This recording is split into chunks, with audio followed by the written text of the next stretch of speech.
توانائی کو بہت غیر معمولی طریقوں سے باہر کی تہوں تک پہنچاتی ہیں جو انہیں سطح سے بھی کہیں زیادہ گرم کر دیتی ہیں۔ یہ ہمیں یاد دلاتا ہے کہ ہم اپنے قریب ترین ستارے کے بارے میں بھی ابھی کتنا کم جانتے ہیں۔ اگلے حصے میں ہم سورج کی سرگرمیوں اور دھبوں پر بات کریں گے۔ آج ہم سورج کی بات کریں گے، لیکن شاید اس طرح نہیں جیسے ہم اسے عام طور پر سوچتے ہیں۔ جی، مطلب ایک پرسکون چمکتے ہوئے روشنی کے گولے کی طرح۔ بالکل۔ آج ہم اس کی سطح پر جو ہلچل ہے، جو طوفان ہے، اس کی بے چین طبیعت کو سمجھنے کی کوشش کریں گے۔ اور یہ بہت ضروری ہے کیونکہ سورج کی یہ بے چینی ہم پر براہ راست اثر انداز ہوتی ہے۔ اور اسی ہلچل کا ایک اہم حصہ ہے سورج پر نظر آنے والے دھبے، جنہیں سن سپاٹس کہتے ہیں۔ جی ہاں۔ آج ہم انہی دھبوں اور ان کے پیچھے چھپے ایک پورے نظام یعنی سولر سائیکل پر بات کریں گے، اور اس کے لیے ہم پارول آرشید کی کتاب دی سن سے مدد لے رہے ہیں۔ یہ ایک بہترین کتاب ہے جو ان موضوعات کو بہت اچھے سے کھولتی ہے۔ تو پھر چلیں اس کو کھولتے ہیں۔ میرا پہلا سوال تو یہی ہے کہ جب ہم سورج کی تصویر دیکھتے ہیں تو اس پر کچھ کالے دھبے نظر آتے ہیں۔ یہ سن سپاٹس آخر ہیں کیا؟ یہ ایک بہت اچھا سوال ہے کیونکہ یہ وہیں سے شروع ہوتا ہے جہاں سے غلط فہمیاں پیدا ہوتی ہیں۔ اچھا۔ دیکھیں، یہ دھبے نہ تو کوئی گڑے ہیں اور نہ ہی کوئی مستقل نشان۔ تو پھر یہ کیا ہے؟ اصل میں یہ سورج کے وہ علاقے ہیں جو اپنے ارد گرد کے ماحول سے نسبتاً ٹھنڈے ہوتے ہیں۔ ایک منٹ، ٹھنڈے؟ سورج پر؟ یہ بات تھوڑی عجیب نہیں لگتی؟ لگتی ہے، لیکن یہاں ٹھنڈا ایک نسبتی اصطلاح ہے۔ اچھا، اس کی وضاحت کریں۔ دیکھیں، سورج کی سطح کا اوسط درجہ حرارت تقریباً 5500 ڈگری سیلسیس ہوتا ہے، جو کہ ناقابل تصور حد تک گرم ہے۔ بالکل، لیکن ان دبوں والے علاقوں میں درجہ حرارت کم ہو کر تقریباً 4000 ڈگری سیلسیس تک آ جاتا ہے۔ 4000 بھی کچھ کم تو نہیں ہے؟ بالکل نہیں، لیکن جب آپ اس کا موازنہ ارد گرد کے 5500 ڈگری والے علاقے سے کرتے ہیں تو یہ حصہ کم گرم ہونے کی وجہ سے کم روشنی خارج کرتا ہے۔ اوہ، تو یہ صرف ایک بصری اثر ہے۔ چونکہ یہ اپنے ارد گرد کی جگہ سے کم روشن ہے، اس لیے وہ ہمیں یہاں سے کالے دھبوں کی طرح دکھائی دیتے ہیں۔ آپ نے بالکل صحیح پکڑا۔ یہ ایک طرح کا کنٹراسٹ ہے۔ اگر آپ ان میں سے کسی ایک دھبے کو اکیلے خلا میں رکھ دیں تو وہ ہمارے چاند سے بھی زیادہ روشن نظر آئے گا۔ واقعی یہ تو بہت دلچسپ ہے۔ اچھا، ان دھبوں کی کوئی خاص ساخت بھی ہوتی ہے؟ جی ہاں، ان کی ایک بہت واضح ساخت ہوتی ہے۔ ایک عام سن سپاٹ کے 2 حصے ہوتے ہیں۔ 2 حصے؟ جی، اس کا جو مرکزی سب سے گہرا حصہ ہوتا ہے اسے امبرا کہتے ہیں، امبرا۔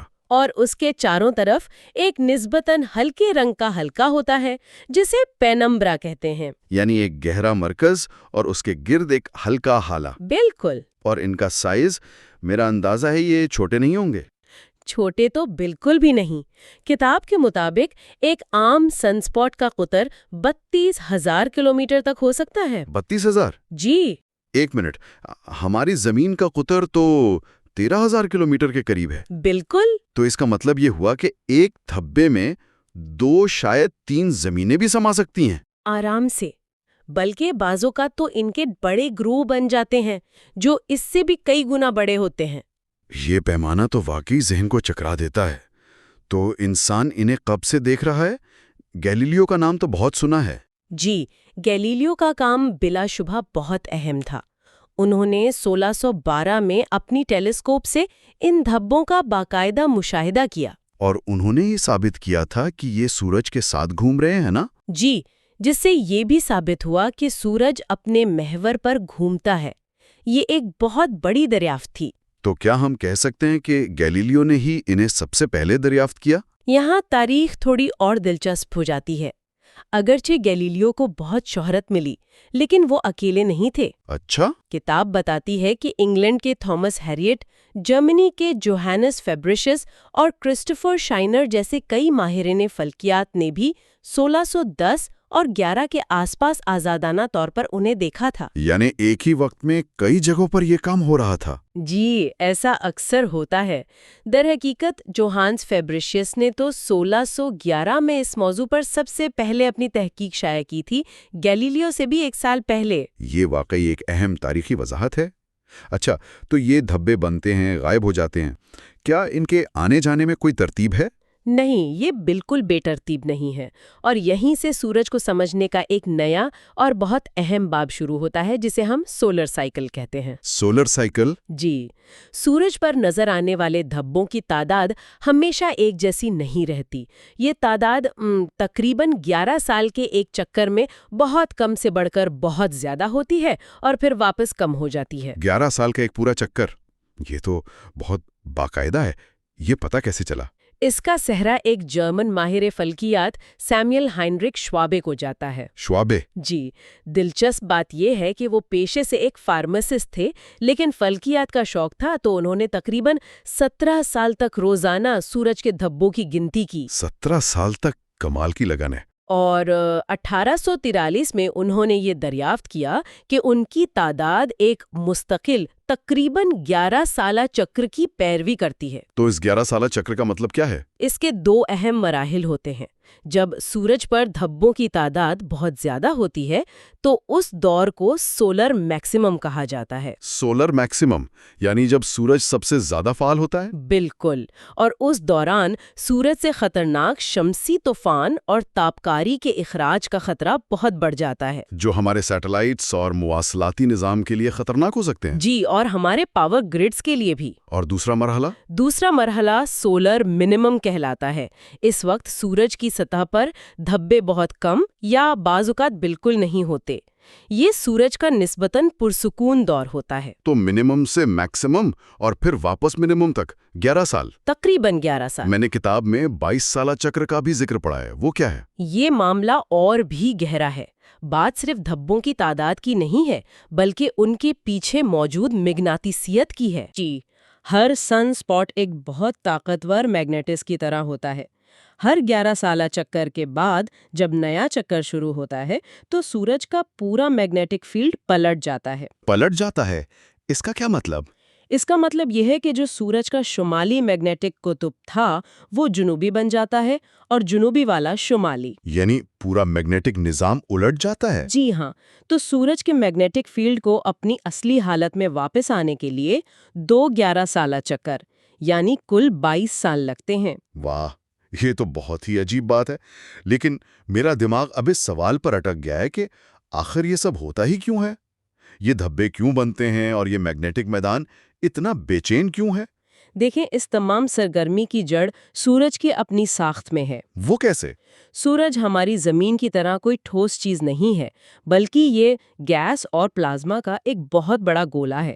اس کی وجہ سے اس کے مختلف حصے مختلف رفتار سے گھومتے ہیں۔ اچھا، یعنی ایک ہی جسم کے 2 حصے الگ الگ رفتار سے؟ بالکل، سورج کا درمیانی حصہ یعنی خط استوا تقریباً 25 دنوں میں اپنا ایک چکر مکمل کرتا ہے۔ ٹھیک ہے۔ لیکن اس کے قطبین یعنی اوپر اور نیچے والے حصے زیادہ سست ہیں اور انہیں ایک چکر مکمل کرنے میں 31 دن لگتے ہیں۔ یعنی سورج کا درمیانی حصہ اس کے کناروں سے زیادہ تیزی سے گھوم رہا ہے۔ جی، اور اسی عمل کو ڈفرینشیل روٹیشن کہتے ہیں۔ اب تصور کریں کہ سورج کا مغناطیسی میدان ربڑ کے بینڈز کی طرح ہے جو شمال سے جنوب کی طرف لپٹا ہوا ہے۔ ٹھیک ہے۔ جب سورج کا درمیانی حصہ تیزی سے گھومتا ہے تو وہ ان مغناطیسی لکیروں کو اپنے ساتھ کھینچتا ہے۔ اور اس کھنچاؤ کی وجہ سے وہ لکیریں سیدھی نہیں رہتی بلکہ الجھنا اور بل کھانا شروع ہو جاتی ہیں۔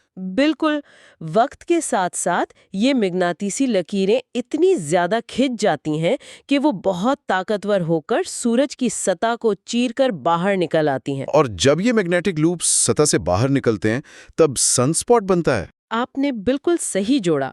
جب یہ طاقتور مغناطیسی فیلڈ سطح سے باہر نکلتا ہے تو یہ سورج کے اندر سے آنے والی گرم توانائی کے بہاؤ کو اس مخصوص جگہ پر روک دیتا ہے۔ اور توانائی کا بہاؤ رکنے کی وجہ سے وہ حصہ اپنے ارد گرد کے مقابلے میں ٹھنڈا ہو جاتا ہے اور ہمیں ایک سن سپاٹ کے طور پر نظر آتا ہے۔ بالکل۔ واہ، تو یہ پورا 11 سالہ چکر دراصل سورج کے میگنیٹک فیلڈ کے الجھنے اور پھر خود کو سلجھانے کا عمل ہے۔ جی ہاں، سولر میکسیمم وہ وقت ہوتا ہے جب مغناطیسی فیلڈ سب سے زیادہ الجھا ہوا ہوتا ہے۔ پھر آہستہ آہستہ یہ میدان خود کو دوبارہ ترتیب دیتا ہے اور سولر منیمم کے دور میں نسبتاً سادہ ہو جاتا ہے۔ تو اگر ہم اس ساری گفتگو کا خلاصہ کریں تو سن اسپاٹ سورج کے ٹھنڈے میگنیٹک طور پر فعال علاقے ہیں جی، جو مستقل نہیں ہوتے اور ان کا سائز اتنا بڑا ہو سکتا ہے کہ ان میں ہماری زمین جیسے کئی سیارے سما جائیں۔ اور ان کی تعداد ایک منظم تقریباً 11 سالہ چکر میں کم اور زیادہ ہوتی ہے جسے سولر سائیکل کہتے ہیں۔ اور یہ سب کچھ سورج کے مختلف حصوں کے مختلف رفتار سے گھومنے کی وجہ سے ہوتا ہے، جو اس کے مقناطیسی میدان کو الجھا دیتا ہے۔ اور سب سے اہم بات، یہ صرف ایک دلچسپ فلکیاتی حقیقت نہیں ہے۔ سورج کی یہ سرگرمیاں زمین پر ہماری ٹیکنالوجی پر براہ راست اثر انداز ہوتی ہیں۔ بالکل، یہ صرف ماہرین فلکیات کے لیے نہیں بلکہ ہم سب کے لیے اہم ہے۔ تو آج کی یہ گفتگو سننے والوں کے لیے ایک سوال چھوڑ جاتی ہے۔ اگر ہم سورج کے ان چکروں اور اس کی سرگرمیوں کو زیادہ درستگی سے سمجھنے اور پیشگوئی کرنے کے قابل ہو جائیں تو مستقبل میں ہم زمین پر اپنے سیٹلائٹس، پاور گریڈز اور مواصلاتی نظاموں کو شمسی طوفانوں کے اثرات سے بہتر طریقے سے کیسے محفوظ رکھ سکتے ہیں؟ یہ آج کے دور کا ایک بہت بڑا سائنسی اور انجینئرنگ چیلنج ہے جس کا حل تلاش کرنا بہت ضروری ہے۔ اگلے حصے میں ہم سولر فلیئرز اور طوفانوں پر بات کریں گے۔ یہ ہے حصہ نمبر 6۔ آج ہم سورج کے اس پہلو پر بات کر رہے ہیں جس پر ہم عام طور پر زیادہ دھیان نہیں دیتے، اس کی متحرک، طاقتور اور کبھی کبھی تباہ کن فطرت۔ ہم سورج کو بس روشنی اور گرمی کا ایک ذریعہ سمجھتے ہیں، ہے نا؟ جو روز صبح نکلتا ہے اور شام میں ڈوب جاتا ہے۔ لیکن جو مواد ہمارے سامنے ہے وہ ایک بالکل مختلف تصویر دکھاتا ہے۔ سوال یہ ہے کہ سورج جو ہم سے 15 کروڑ کلومیٹر دور ہے، وہ زمین پر ہمارے شہروں کی بجلی کیسے بند کر سکتا ہے؟ یہ ایک بہترین سوال ہے اور آج کی ہماری گفتگو کا مرکز بھی یہی ہے۔ ہم فراہم کردہ مواد کی مدد سے یہی سمجھنے کی کوشش کریں گے کہ سورج پر ہونے والے یہ واقعات، جنہیں ہم اجتماعی طور پر خلائی موسم کہتے ہیں، آخر ہیں کیا، یہ ہوتے کیسے ہیں، اور سب سے اہم بات، زمین پر ہماری ٹیکنالوجی اور ہماری زندگی پر ان کی کیا اثرات مرتب ہوتے ہیں۔ یہ صرف سائنسدانوں کے لیے دلچسپی کی بات نہیں، یہ ہم سب سے جڑی ہوئی ہے۔ تو آئیے اس کی گہرائی میں اترتے ہیں۔ سب سے پہلے بات کرتے ہیں شمسی بھڑکاؤ یا سولر فلیئرز کی۔ یہ نام سننے میں تو بہت ڈرامائی لگتا ہے۔ جب سورج پر ایک فلیئر ہوتا ہے تو اصل میں وہاں ہو کیا رہا ہوتا ہے؟ دیکھیں، اسے سمجھنے کا ایک آسان طریقہ ہے۔ سورج کی سطح پر مقناطیسی قوت کی لکیریں ہوتی ہیں۔ انہیں آپ بہت بڑی، طاقتور ربڑ بینڈز کی طرح سمجھ سکتے ہیں۔ Rubber bands? اچھا۔ جی، جب سورج پر زیادہ سرگرمی ہوتی ہے، خاص طور پر سن اسپاٹس کے آس پاس، تو یہ مقناطیسی لکیریں آپس میں الجھنا اور مڑنا شروع ہو جاتی ہیں، بالکل ویسے ہی جیسے ربڑ بینڈز کو بہت زیادہ مروڑ دیا جائے۔ آخر کار ایک وقت آتا ہے جب یہ تناؤ برداشت سے باہر ہو جاتا ہے اور یہ لکیریں ایک دم سے ٹوٹ جاتی ہیں۔ اور اس ٹوٹنے سے ایک دھماکہ ہوتا ہے۔ بالکل، ایک بہت بہت بڑا دھماکہ۔ اس ایک لمحے میں اتنی توانائی خارج ہوتی ہے جتنی کروڑوں ایٹم بم مل کر بھی پیدا نہیں کر سکتے۔ یہ توانائی کئی شکلوں میں نکلتی ہے: تیز روشنی، خاص طور پر ایکس رے اور الٹرا وائلٹ شعاعیں، حرارت اور اربوں چارجڈ ذرات جو خلا میں ہر طرف پھیل جاتے ہیں۔ یہی دھماکہ سولر فلیئر کہلاتا ہے۔ اگر یہ توانائی روشنی کی شکل میں ہے تو اس کا مطلب ہے کہ یہ ہم تک بہت تیزی سے پہنچتی ہوگی، تقریباً 8 منٹ میں۔ ہاں، بالکل 8 منٹ میں۔ اور اس کا سب سے پہلا اثر ہماری مواصلات پر پڑتا ہے۔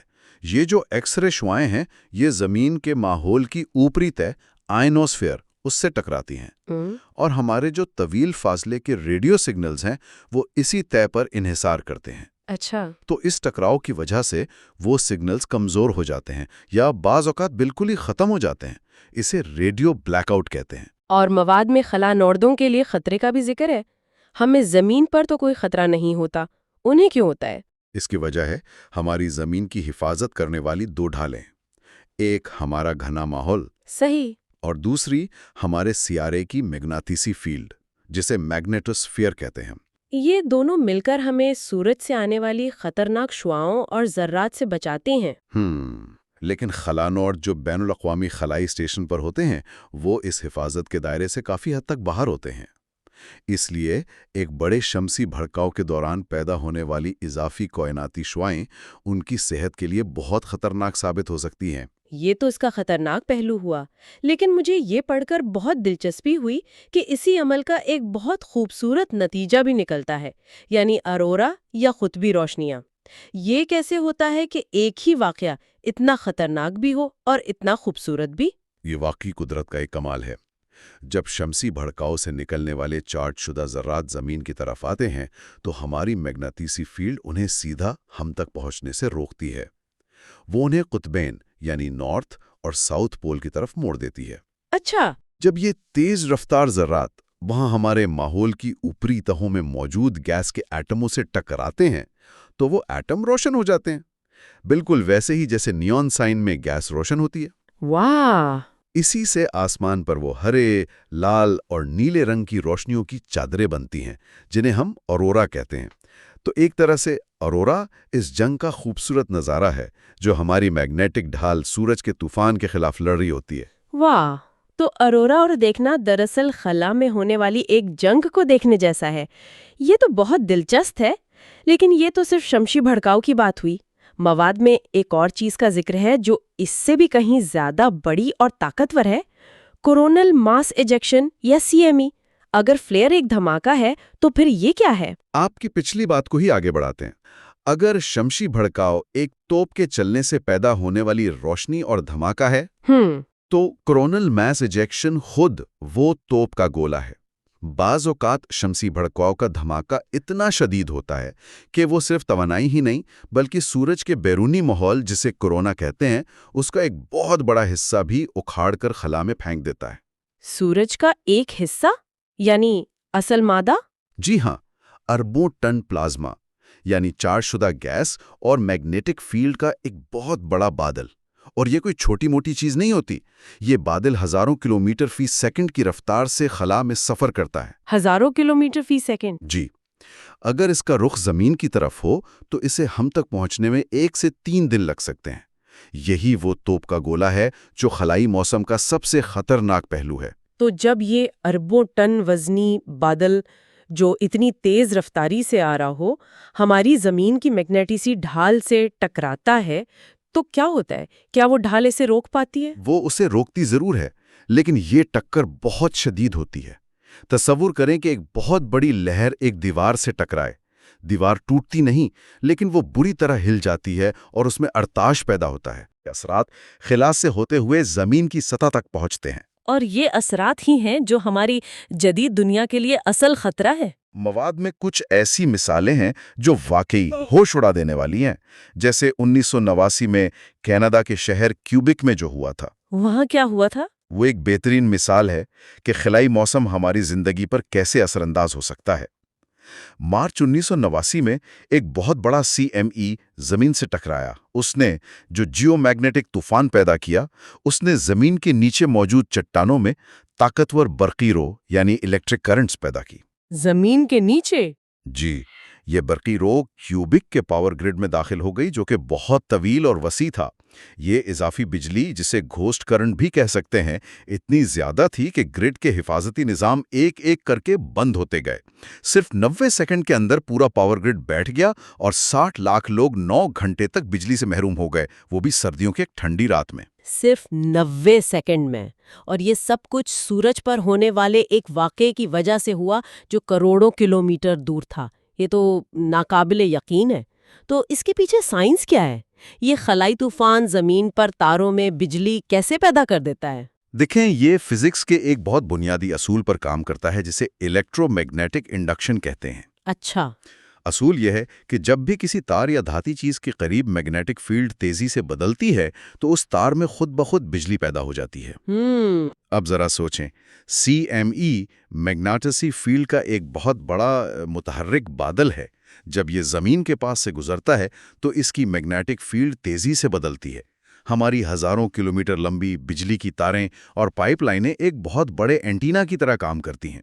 اس بدلتی ہوئی میگنیٹک فیلڈ کی وجہ سے ان تاروں میں بے قابو اور شدید کرنٹ پیدا ہو جاتا ہے۔ تو یہ وہ بجلی نہیں جو پاور پلانٹ سے آ رہی ہے؟ بالکل نہیں، یہ خلا سے پیدا ہو رہی ہے اور ہمارا سسٹم اسے سنبھالنے کے لیے نہیں بنا۔